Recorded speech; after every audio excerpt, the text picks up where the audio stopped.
Good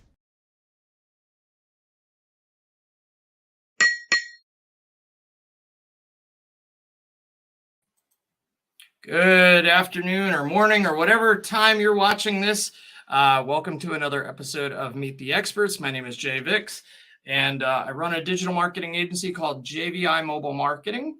And Meet the Experts is typically a place where we talk to business owners or people that are out doing their thing and just learn a little bit more about them and what they're up to. And I always try to find some interesting folks to chat with.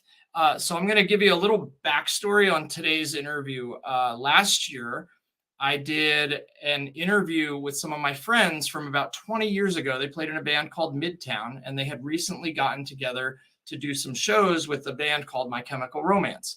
Now, I knew these guys from 20 years ago when I played in a band in the North Jersey pop punk scene. And when they got together, I had asked Heath, my friend Heath, if we could interview the band, and he connected me with Becky. Becky works for a PR firm in New York City, and she has since been a guest on our show and connected me with a couple other guests. And recently we were chatting about today's guest, Neil Rubenstein, who I'm going to bring up in just a second. Neil came from the same scene, and now he's a stand-up comedian who, during our pre-interview sound check, had me in stitches the whole time. So I'm really excited about today's episode, and I apologize in advance if I can't hold it together for very long. Yeah, well, let's just get Neil up here and start talking. So, Neil, how the heck are you? Hi. Too much pressure. Now I feel like I have to be funny. You don't. I don't want. You don't have to be I don't funny at have. all. Yeah. No. I'm okay. We can be very, very serious the whole time. All right. We're doing it. Listen, man, it's so good to get to meet you, and I know we talked on our sound check last week, and I was really looking forward to the episode. But first, like, all right, you were like a punk rock kid, right? We kind of grew up in the same scene, and so tell us a little bit more about how you got here, like the comedy, and tell us about who you are and what you do. Man, that's like a super long story. Yeah, just once I started performing, I liked performing, and then I got on a TV show a long time ago, and someone on the TV show was like, "Hey, man, if you want to keep doing entertainment, you gotta like figure out other ways to stay, I don't know, relevant or whatever. But if you want to be on TV, you got to do like whatever." And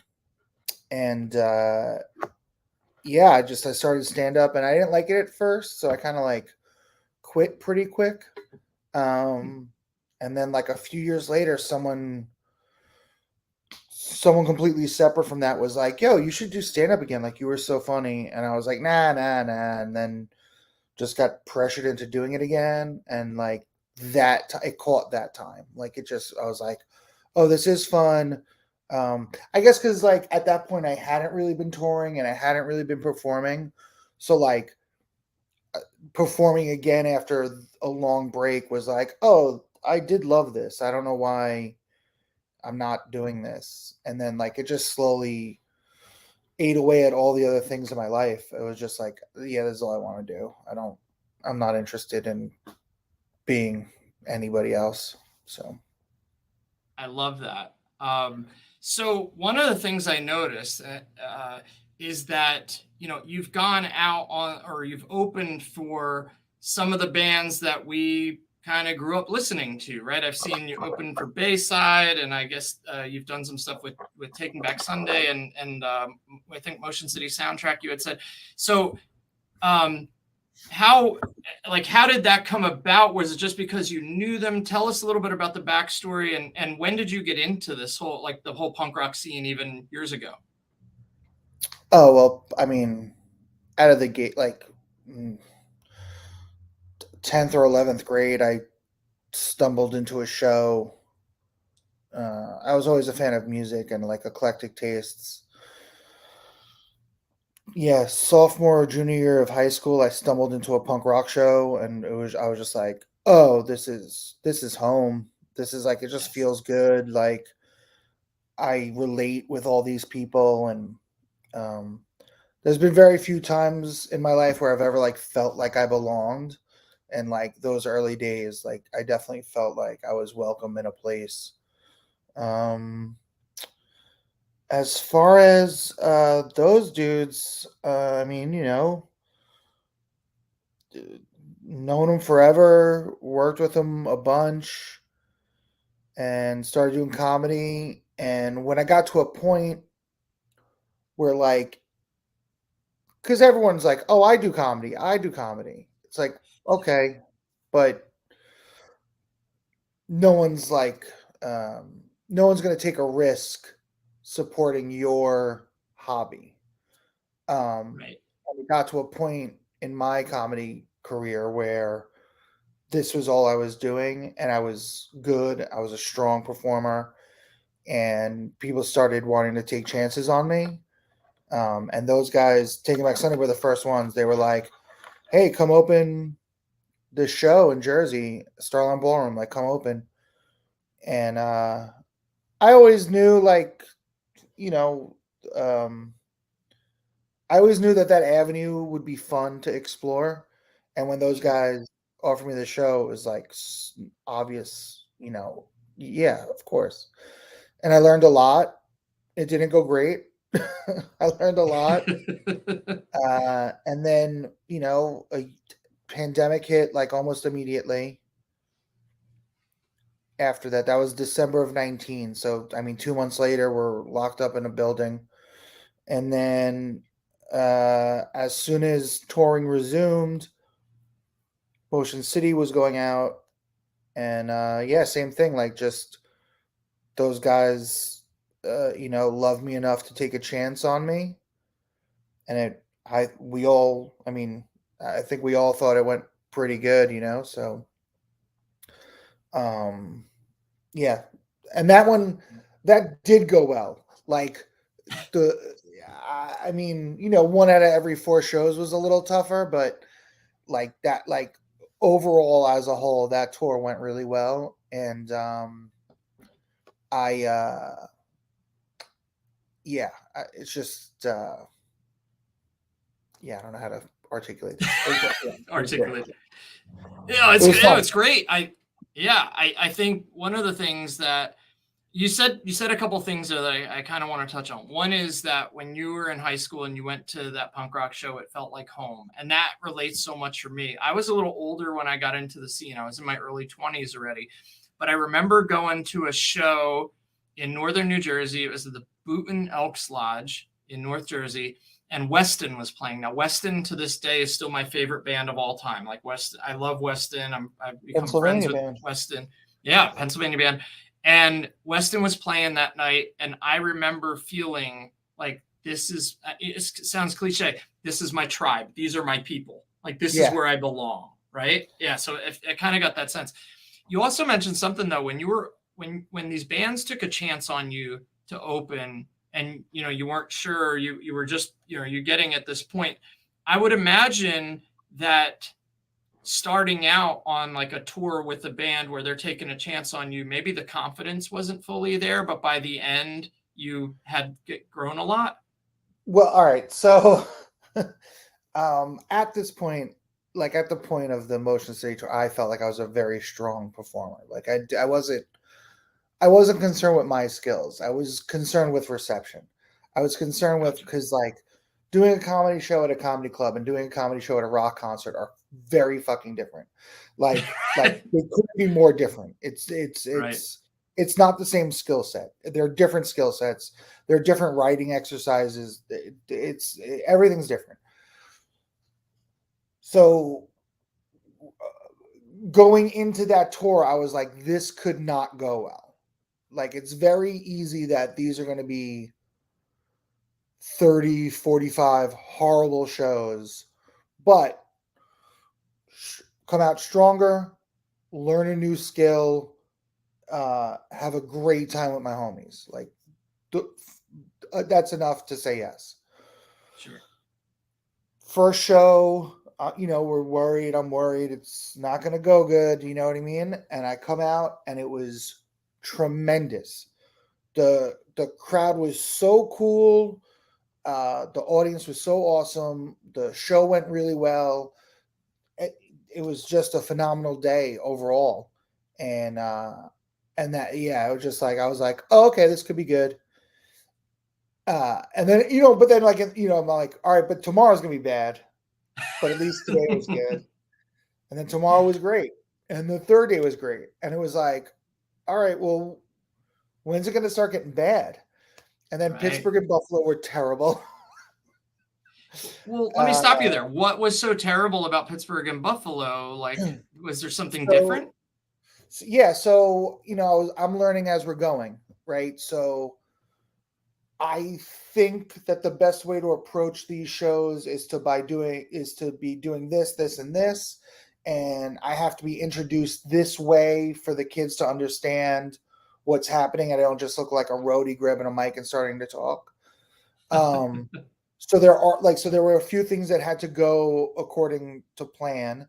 And then also the room we're in. So like, if you're doing a Big House of Blues or the Fillmore in Philly, it's awesome. It's a big open space, and then in the back is the bar. So there's no like weird sounds coming at you anywhere, and people want to pay attention. I can hear laughs.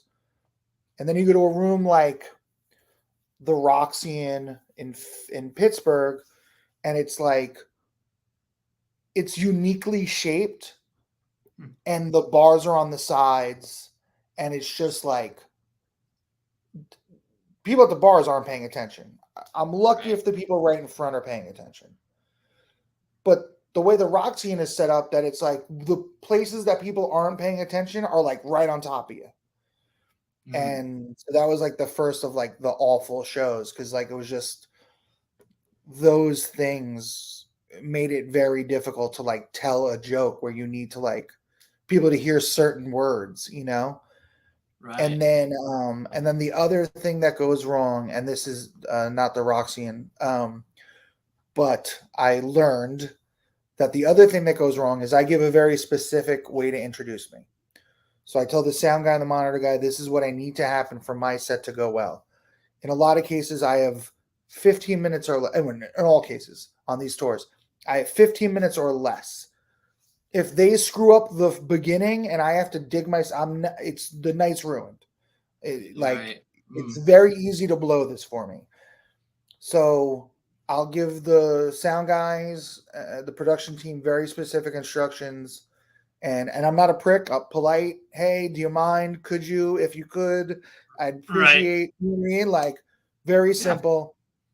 And like a 5 beat, you know what I mean? I mean, bands are giving them input lists and monitor setups, and it's like, no, I'm just giving you 5 things, like dim the light, make the announcement, turn a song on, turn a song off, turn the lights on. Or sorry, turn the lights off, make an announcement, say these words specifically, turn the music on, turn the lights up, turn the music off. Very simple. Like, I mean, you can't blow it. Right. And then the places that don't give a shit, the places that think I'm an afterthought, they blow it. Or they, I mean, one venue, the sound guy's like, get off a comedian. And then just the lights go on. And I'm like, well, that's not at all the fuck what I asked for. You know what I mean? So it's like, and so no one knows I'm even doing a thing. You know what I mean? They're just like, oh, that was weird. The lights went off for a second. Who's this roadie on stage? Yeah, right. Like, I'm just like, oh, that's weird. The guitar tech's checking the mic. All right. And then, wait, is he talking to us? Oh, so, man. Yeah. So those things can go wrong. And those things did go wrong in a couple of places. And so finally it was like, oh, okay. Now I've seen the bad and I've seen the good, and it's like, all right, it can go well. How can we replicate these things? Let's make it. And so it's really just about the audience knowing that I'm going to be there. That's really what it ends up being about. So like and this is a new trend too that it's like a new pet peeve of mine. Places don't say who's opening. Yeah, I've noticed Tell that. us who the Why? support is. Don't you want to build new artists so that they come back and sell out these rooms? Like, just say say who's on the bill. It took me like I remember I was going to see Smashing Pumpkins at the Zoo Amphitheater in Oklahoma City, and like legitimately took me like 45 minutes of Googling to find that there was that who the opening band was. Like you don't. On It's mind blowing to me. So yeah, so like if the venue is like here's the openers and it's like and then I always with those things I say please bill me as comedian Neil Rubenstein so people know that I'm not like Nate Bergman or something like just so I just I forget why I was complaining about this, but yeah, as long as they know I'm there and know what to expect, I have found that audiences are fine with a, a different thing. right. I think it's cool, but I have noticed that. I have noticed the exact same thing. Or sometimes they might put like the one band that's direct support, but they don't put anybody else. And then you get to the show and you're like, wait, who's this person? Who's this band? Who's Yeah. this? And there's like three bands or people prior to. And then it's like, well, they weren't on the bill, and in all honesty, sometimes and this isn't great for you, but it's sometimes you're like, oh, well, at least I know if I just want to see the headliner, I can show up at this time, right? I mean, and if it was just somebody that's all I cared about, but I think that just having that would be enough. You might have fans that you've picked up along the way that would be nice to know that you're there too. So, well, cool. So now you still live in New York, right? You grew up in New York? Yeah. I grew up on Long Island and going to shows and working in the city. But yeah, no, well, I moved to Oklahoma City about 2 years ago, Oh, okay. and now I'm just kind of I don't have I don't have things, so I kind of just live in the car right now. Nomad. But Yeah, so just driving around. I gotta ask, like Oklahoma City. What was it that drew you to Oklahoma City? Friends mostly. Okay. I was going through a real tough time, and I was looking Mhm. for a place to crash, and I had picked another town because I mean, just financial, like just like I found a really cheap place that I didn't need to like have a background check, and I was like, all right, I guess I'm just gonna go there. Like I just need to leave here. I don't care where. I just need to leave here. And so I left, and I was gonna go to this other place, and a buddy in OKC was like, "What? You moving where? No, no, no. You moving here? Give me a day." And he found me a place that was like the same price, like same deal. And you just I don't know, I don't I don't turn down love like that. You know what I mean? Like Yeah. I don't know what other people have going on in their lives, but yeah, that was just like I was like, "Oh, I got to of course. Like why would I move, you know what I mean? Where I'm wanted. Yeah, no. You know? It's a legit friend right there. Yeah, no, they're great. My crew in OKC are like some of the best dudes, and then the friends I made in comedy there were even just as strong, just as good. And when I got there, there were two clubs, and they were both chains. So I was like, all right, that's a lot of work if I can get it.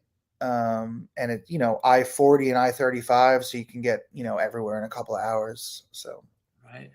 Well, that's cool. yeah, All right. But your roots are still New York. Now we talked a little bit the other day about our teams, and without being a I'm not a I'm I am a I'm a diehard True Blue Yankees fan, but there are fans of the Yankees and the Mets who are absolute like haters of the other team across the city, right? We know that. There are Yankee fans who despise the Mets. There are Mets fans who despise the Yankees. I am not really one of those Yankee fans. And I think I probably was more when I lived in New Jersey, but the further, like I'm in North Carolina for 20 years now, I listen to a lot of New York sports talk because I am a fan of all the New York sports teams. I've found that over the years, I've really softened on the Mets. Like I don't hate them like I might have as a kid. Like I hope they do well. If they made the World Series, I would root for them unless they were playing the Yankees, of course, and then I wouldn't. No chance in hell. But as far as like, I'm not that guy, but I know that you are a passionate Mets fan. Now, how long have you been a Mets fan? And then I want to ask you a very pointed question about this season. I mean, from birth, my dad was a Met fan. Okay. From the beginning, like 1962. Mm-hmm. So I thought that was how it worked. You know what I mean? Your dad's a Met fan, you're a Met fan. Absolutely. And hopefully, Yeah. So okay. So your dad's a Met fan. You become a Met fan. The Mets have had some good years, some World Series visits. I listen to, like I mentioned, I listen to a lot of New York sports talk radio. There's something about a Mets fan that seems a bit oddly, quite frankly, like pessimistic. Yeah, that might be an understatement. But you also told me a story about the 2015 World Series, and you noticed a difference between Royals fans and Mets fans. Well, I think that's New York. I think that's New Yorkers. To be honest, like, I just think that's the difference between the rest of the world and New York, or maybe even that region, the Northeast corridor. Yeah, I went to game one. Like, I was telling you, it was like cheaper to fly to Kansas City and go to one and buy one ticket to game one than to buy two tickets to game 5 here. I ended up doing both. I flew to Kansas City. I met my buddy John Haas. We went to game one, and the whole, like, I mean, from start to finish, everyone standing at their seats, standing in royal blue, like go team. When they made a mistake or the Mets did something good, quiet. And when something good happened, loud as fuck. And then I went to game 5 in New York, and no one's at their seats. Everyone's at the concessions, like in the little hangout area where there's just TVs. The people that are at their seats are seated, barely paying attention, on their phones. You suck. What a stiff piece of crap. Go back to Brooklyn or wherever, whatever, right? And it's like, what is, like, you guys say you're the best fans, but you're barely fans. I told you this story. This is the story I use. I think this just encapsulates New York sport fans. Sorry. And again, not real fan, like the true fans. Cool. I'm not shitting on that. I'm talking about this like bullshit. You're not actually a fan. You're just blocking up the arteries, kind of. And whatever. Whatever. I'm not. Do you? Fan how you want to fan. Absolutely. But don't tell me how to fan if you're this kind of fan. And this kind of fan, I encounter them so much in New York. I'll be at like the barbershop, and the New York Giants are on. And this was right when Eli Manning was like right before he retired. And he was like playing a couple of games he probably shouldn't have played. Right. And a guy comes in the barbershop. This is Sunday at 4:00. Guy comes in the barbershop and he's like, "Oh, the Giants are playing?" Yeah, Sunday, 4 o'clock, dude. I don't know. I mean, Football season. Yeah. you could guess. I would probably guess maybe a Thursday, maybe a Monday.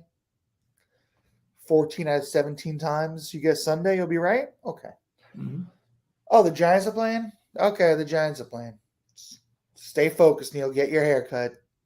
Don't engage. Everyone's a lunatic. And 20 minutes later, Eli Manning throws a interception, fumble, offside, sack, whatever the fuck. And this guy's this stiff. Eli should be retired. Get deal. This, and it's like, yo, a minute ago you didn't know the basics of scheduling. Now you're the GM. Now you know who should be playing what where.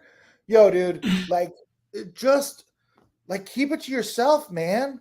And like, and I, yeah, the thing I hate the absolute most, and this goes back to like, yeah, fan how you want to fan, just don't bring it to me, is when someone sees a hat or like a shirt, like if I'm wearing a Met shirt or whatever, it doesn't matter the team. Mets suck. Yo, what? I like that's the opening line. That's how you talk to someone in the supermarket that you don't know? Ah, fucking Mets. You don't know my relationship to this team. Right. What if my dad works for the team? What if the reason I have a home is because of this team? What if my cousin pitches for the team? Yeah. I don't come up to you, Yeah. oh, plant's dumb. What? Sorry? I don't know. Fuck yourself. Fall Right. backwards out of a window. I don't care. Right. Yeah. So yeah, that's No, it's amazing. I know you were also saying something about somebody, yelling at Francisco Lindor about how much he sucks because he makes one error, right? Holy shit, dude! This guy, like, yeah, he's having a rough go of it. My buddy Antonio brought me to the game the other day, and the guy behind us the whole time, Steve stiffs. This guy sucks. That guy sucks. First of all, I would love to come watch you plumb and be like, you're twisting the wrench wrong, you idiot. You call that a crack? Pull your pants down, you bum. Like, who are you? Right. You're sitting in the top. You're sitting 4 rows from the back of the. All right. He's like, no, I get it, dude. Oh, it's fucking good. How many Gold Gloves did you win, Richie? Shut the fuck up. Dude, I could go on and on with you about like New York sports and just listen to you riff on that because you're so right. You are so right. And I listen, like I said, I listen to WFAN, New York Sports Talk Radio, and I hear caller after caller. It's after a while I have to turn it off because caller after caller, and they're that guy. That guy calls New York Sports Talk Radio. Just brutal. I always use we spoke about this. I always use this example. I think it was 2015 also. The Mets had won an 11-game win streak. 11-game win streak. We weren't even supposed to be good yet. They were saying, oh, in 2 years when all the pitchers, because it was Harvey, DeGrom, Matz, Syndergaard, and Wheeler. And it's like, all right, in 2 years when those guys are all like firing on all cylinders, it's going to be sick. And then they jumped the gun. DeGrom was unbelievable. Harvey was unbelievable. Syndergaard was fine. So all of a sudden, we're like a good team out of nowhere. And we won 11 games in a row. And at that time, I was still I still check Twitter twice a day or whatever. I would like have it while the game's on. I would have it to like see what people are saying. Like sick home run, whatever. And we won 11 in a row, and we're playing the Yankees on the 12th day. And in the third inning, someone makes an error, someone does something, someone gives up a home run. It's 5-2 or 5-1 Yankees, top of the third inning. And Mets Twitter explodes. same old Mets, typical bullshit.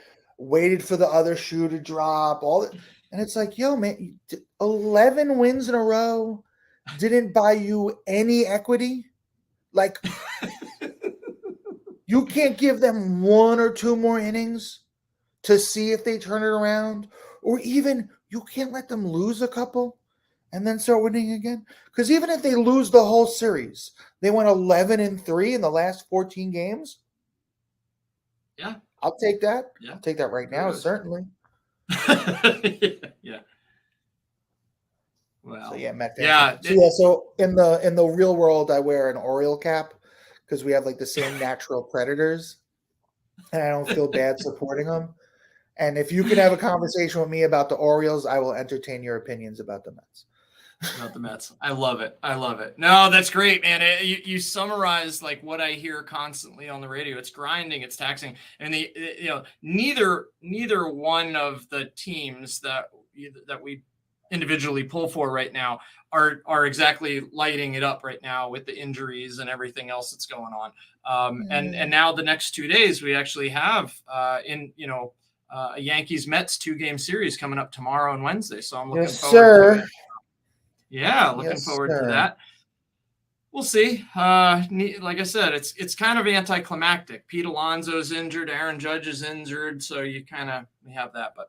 But anyway, we'll talk about that stuff all day. I want to make a couple more points before we stop for today. It's been great having you on. I would love to do more of this with you at some point in the future. But I do know, if you look at the scrolling ticker at the bottom, you are a very busy guy. I'm looking at your website, right? You've won a lot of awards and stuff, and that's pretty cool. But I encourage everybody to go look at it. But you have a new special coming out, Have Some Dignity. Tell me about that. We recorded at the beginning of this month in Jersey, your old stomping grounds. It was produced and directed by Steve Padula of Thursday and my buddy Mike Dubin of Fadeaway Records. There's going to be a bunch of like cool little funny cameo things from some of your favorite bands and some of my favorite comedians. And yeah, we're just, I'm excited to get it out. I'm excited to show it to people.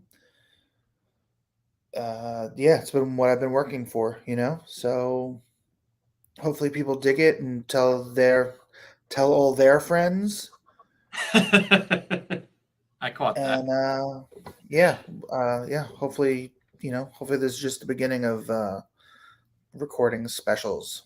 So we'll see. That's awesome. Is it going to stream anywhere, or is it going straight to just buy it or download? How are we going to get it? I'm going to toss it up on YouTube for free.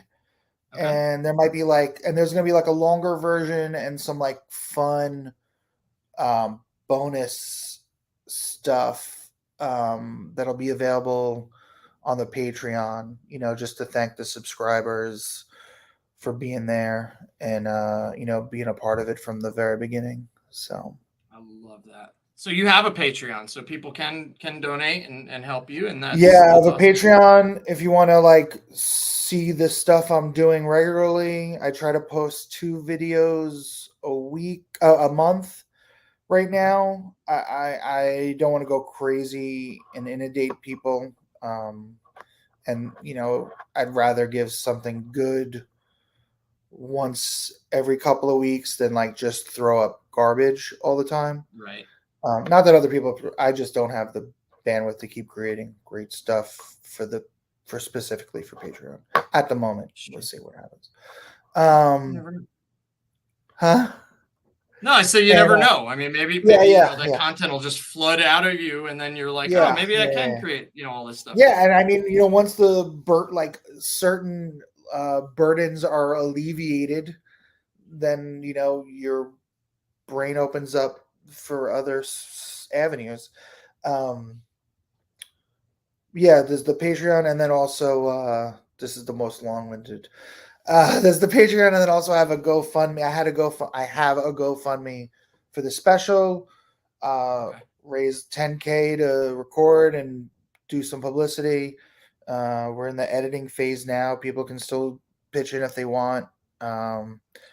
And then after that, yeah, we'll move over to the Patreon. And Very cool. yeah. Awesome.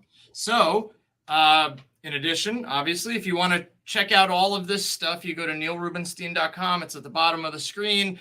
I am going to wrap up with a question that I love to ask everybody I talk to, because for me, it's a very rewarding thing, kind of an uplifting thing. And I think it's sometimes just that humanizes us a little bit. But Neil, just tell me a couple of things that you're truly thankful for in your life. Often I cry when I answer questions like this, so forgive me. I feel it already.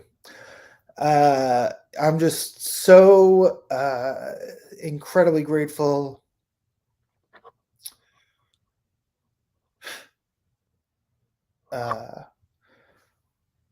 to have built or earned such a tremendously great network of friends who I feel their love so much. And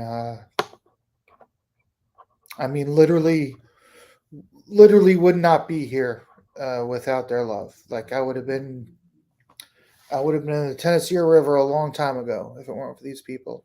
And yeah. Man, that's awesome. Yeah. Yeah. Well, I will say it's only happened a couple times where somebody actually had some tears. I think tears are good. I think it's okay. Safe spot. I'm scared of It them. always feels good. Nope, me either. And I think you've mentioned it a couple times. You've mentioned about friends a couple times on this. I mean, just finding a place for you to live. I mean, it's obviously, it shows that you have a good network. And I would talk about crying real quick. So I coached my daughter's soccer team this season. It was the first time I ever coached. Like growing up, I was like, oh, I'm going to be the dad that coaches, right? Like well, coaching was terrifying for me. I actually did it. This was the first time.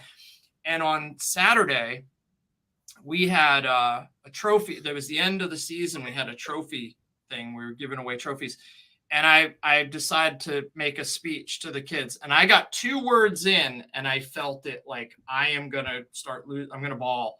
And I had to stop and just kind of change course and make everybody laugh. I just didn't feel, I was like, I cry at my wife and I were getting married. I made a speech at the engagement dinner. Every time I speech, people die, people get married. I cry. Like tears just like waterworks. And I did not want to cry that day for this little 7-year-old soccer end of season speech, but I felt it coming and I had to switch gears. But I think it's a great feeling. And I think it shows that we're human, shows that we have emotion. So yeah, man. Yeah, I'm I'm a big crier. Nothing wrong with that. Nothing wrong with that. Well, listen, I hope that you will get back to North Carolina soon, be in the Greensboro area at some point. That would be wonderful. I will give you a big, do it. If you need help, I don't know what I can do, but I will help promote that. If you do come, I will do whatever I can for you. Love to give you a big bear hug and come watch you play. And maybe we'll shed some tears together. And man. Be safe on the road out there, and I encourage everybody to come check you out. And Neil, thanks so much. It was great to have you. Thanks, Shay. Thanks so much, man. You got it, buddy. Take care. Hold on. There we go. All right. Sorry, I had to figure that out. Neil, you can hang out backstage for a second if you got some time. This was another awesome episode of Meet the Experts. If you would like to be a future guest on Meet the Experts, look at the ticker down below. You can just go to meettheexpertspodcast.com.